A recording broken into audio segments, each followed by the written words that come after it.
All right, so we're gonna get Token's lunch ready. We have a new system. If you remember from before, we used to put it in a big container like this and put it in the fridge. This worked, but it's not the best method. We have a better method. I'm gonna go over that today. First, we're gonna get Token's chicken ready,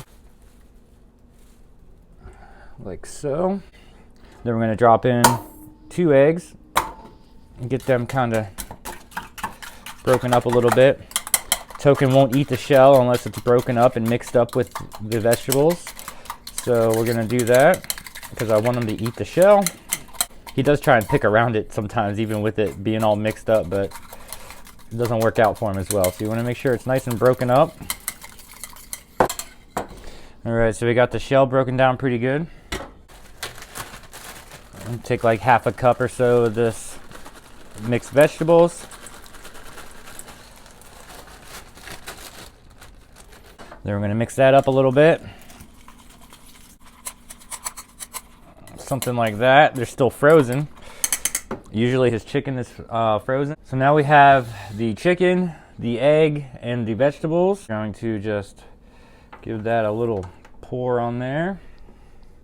Oats, Minute Maid quick oats. Just give it a little.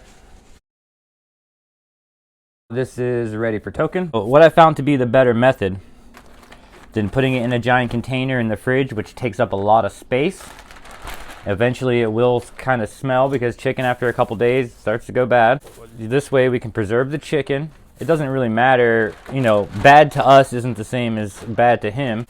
So he can eat it when it's kind of bad, but to avoid that, what we do is we take these bags and put the chicken in the bags. I want to do it in a layer so there's no overlap, because when I'm going to freeze it, and then when it gets frozen you can't separate it, which I'll show you in the bag, the original bag it came in. I have it frozen because I needed space in my fridge. This Ziploc freezer bag, and then you can stack it in your freezer. So I have this bag here that has 2 pieces of frozen left in it. And what I'll do is pull this one to the front. Usually take all of these out of the bag first, the original bag, and then put it in. That way you can get the right sizes, because this piece right here isn't quite big enough. And there's another piece that was like that as well. So those 2 together will be 1 piece. We usually get 2 bags at a time. So this is one bag of the chicken.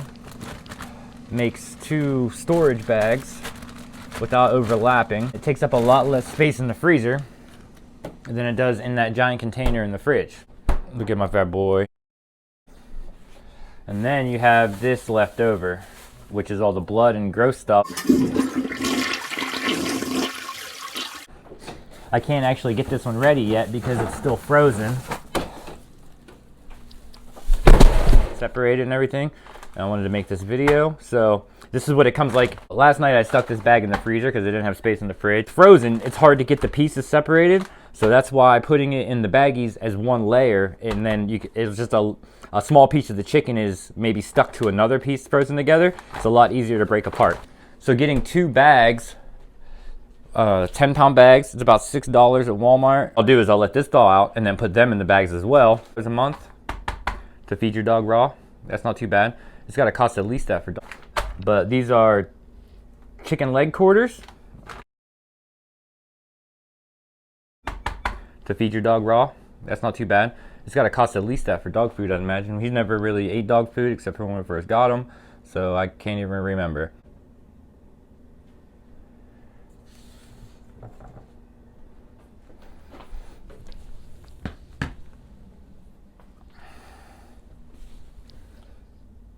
You shake. That's a good boy.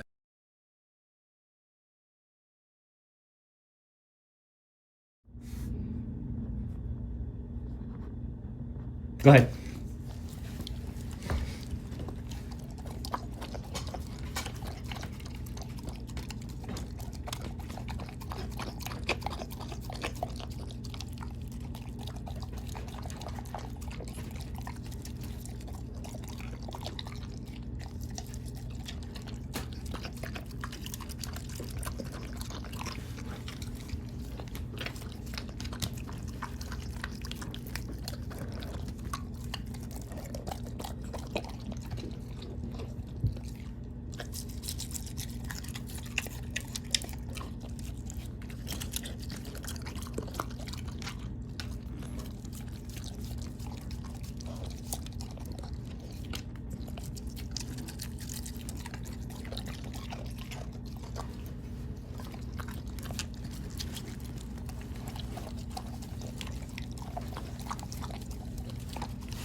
Thank you everyone for watching.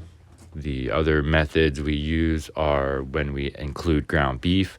You have to add calcium to the ground beef, which I totally forgot to mention in the video, but I will make another video about that to show you how to turn calcium tablets into paste for the ground beef, and what to do if your dog still has its milk teeth but you want to feed it raw. You can still do that, things like that. Thanks a lot for watching, and you know what to do.